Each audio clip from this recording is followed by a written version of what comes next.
everyone, my name is Matt Wilhelmy, and I'm the owner of Strategic Voyages Business Consultants.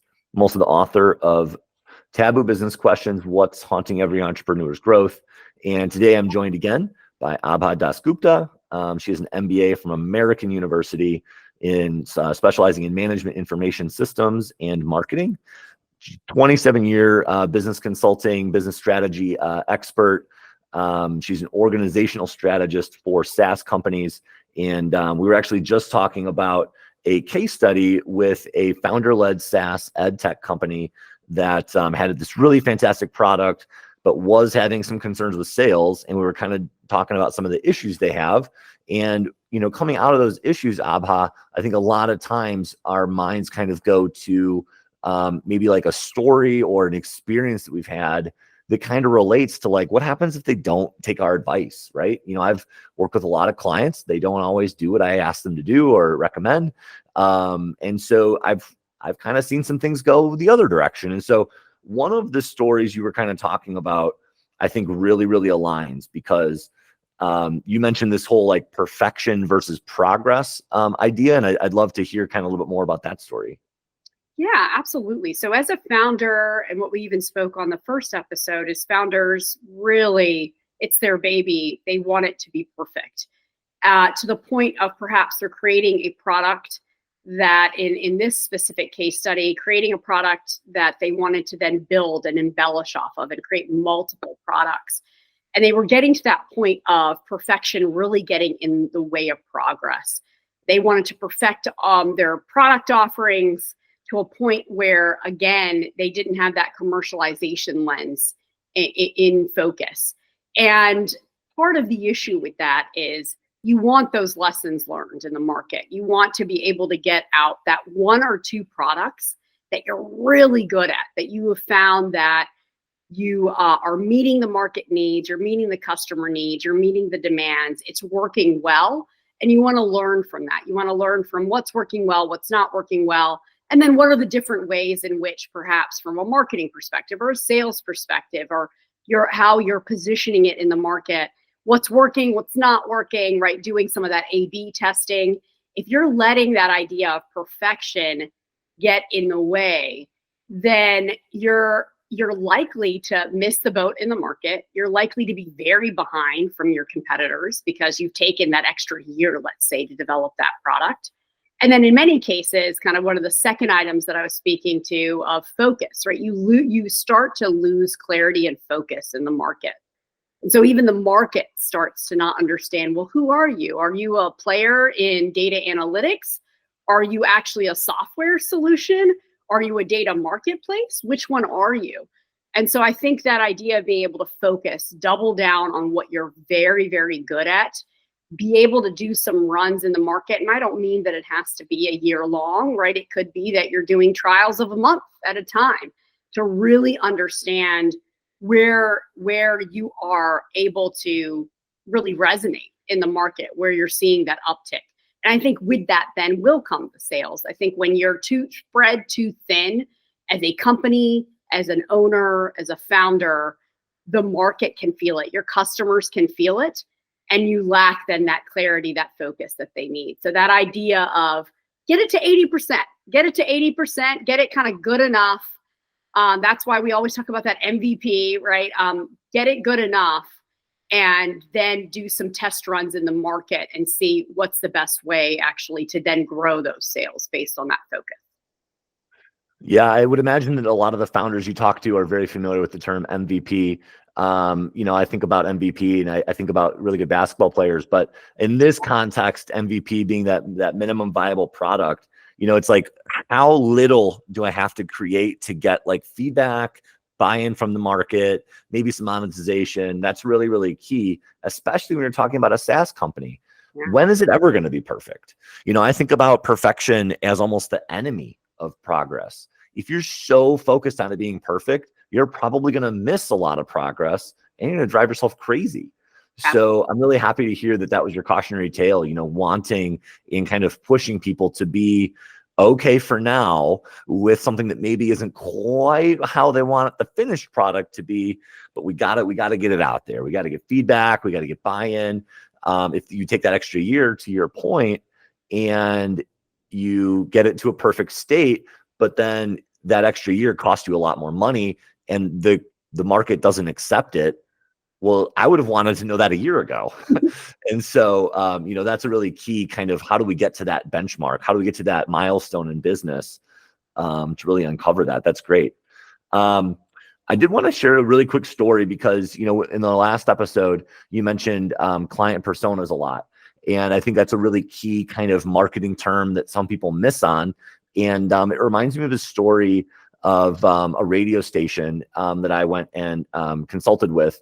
And the radio station, when I got there, had these different pictures of people with a name over each picture. And they weren't real people, but they were literally the people that they thought the radio station was speaking to. And so one of the people was a mom with 2 kids, and I don't remember her name. I know it wasn't Karen, because I would have made a Karen joke, but it was some woman, and she had her kids. But that was the focus of this radio show, was like, we want to be speaking to this person, this exact person.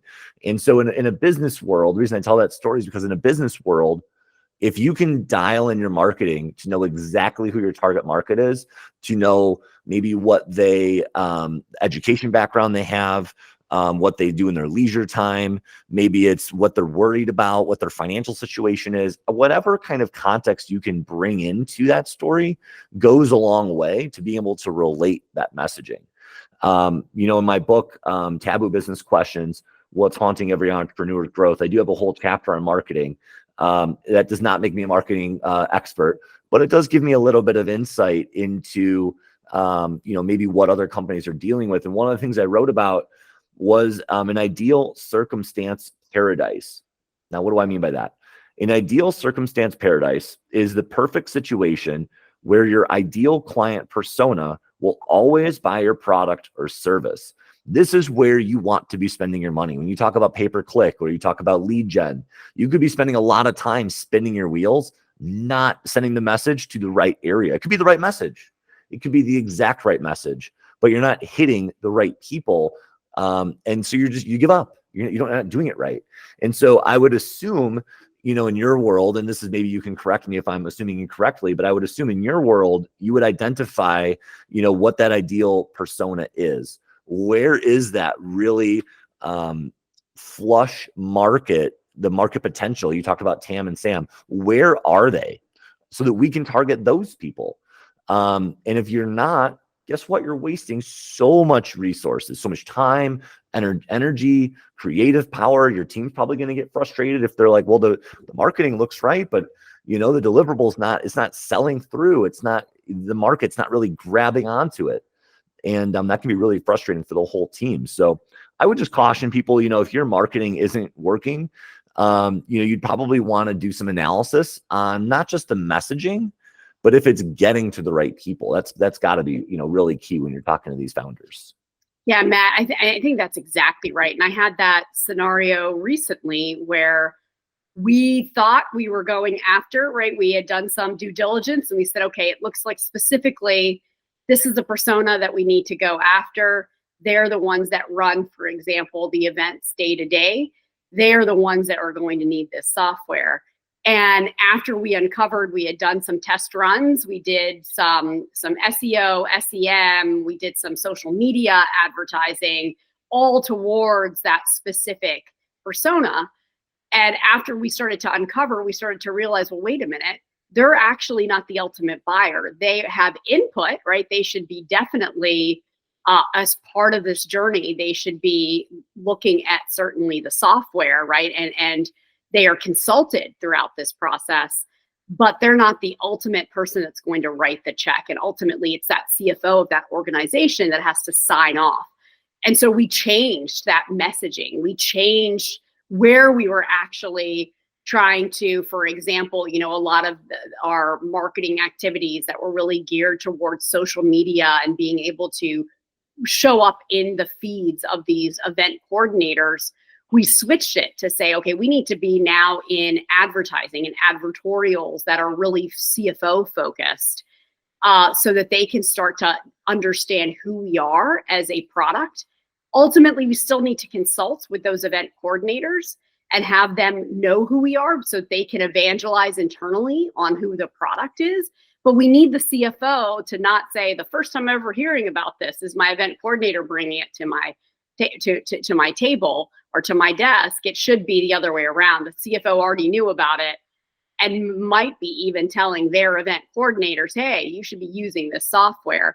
So I think that's really critical, because you are right. You're spending, in some cases, millions of dollars for these demand gen activities, and you're spending a lot of cycles, and you're doing a lot in terms of even trying to measure the right success, the right results.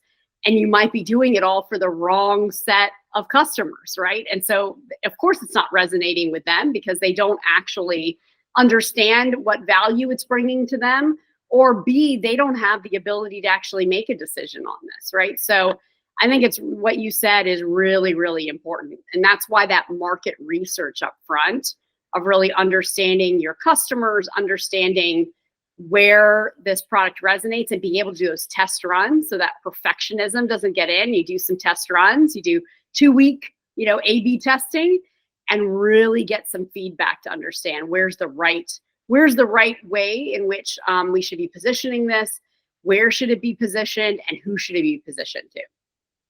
I think the other part of that too, just to kind of piggyback on that thought, is understanding the buying cycle. Who's got to be involved? What are the layers of approval?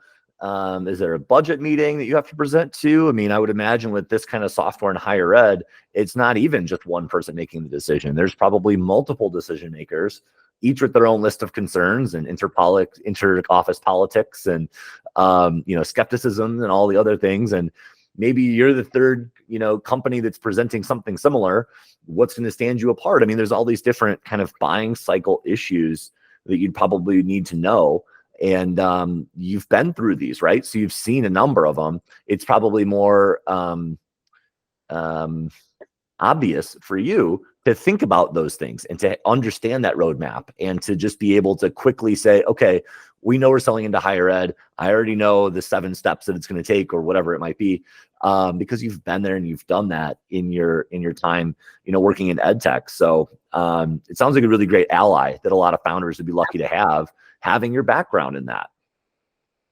Yeah, no, I would agree, Matt. And I think, what you said about the personas and at that radio station, how they had them up, that's exactly what we do, right? We say, here's Sally, here's Sally's issues, concerns, here's what, her problems are, here's how we can solve those problems, here's what motivates her, here's kind of, like you had said, like the age range that she's in, right? What is she juggling beyond just that one, right, issue? She's got multiple things that she's thinking about throughout the day. So I think it's understanding those motivations of each of those personas. And then you hit it on the head in terms of, well, who's the person ultimately that is the decision maker? And so, in sales, there's different methodologies. Medic is one that really helps the sales individual do some consultative sales, right? So that first meeting shouldn't be, let me just throw my product down your throat. It should be really understanding, well, what are your issues? What are your concerns? Tell me a little bit about your organization, and tell me a little bit about how much budget you have, and or ultimately who signs off on, if you were to purchase a product like this, who's going to sign off on this? Who else needs to be consulted? Who should we talk to within the organization so that they're even aware of what kind of products we offer? So I think it's really important to holistically understand that.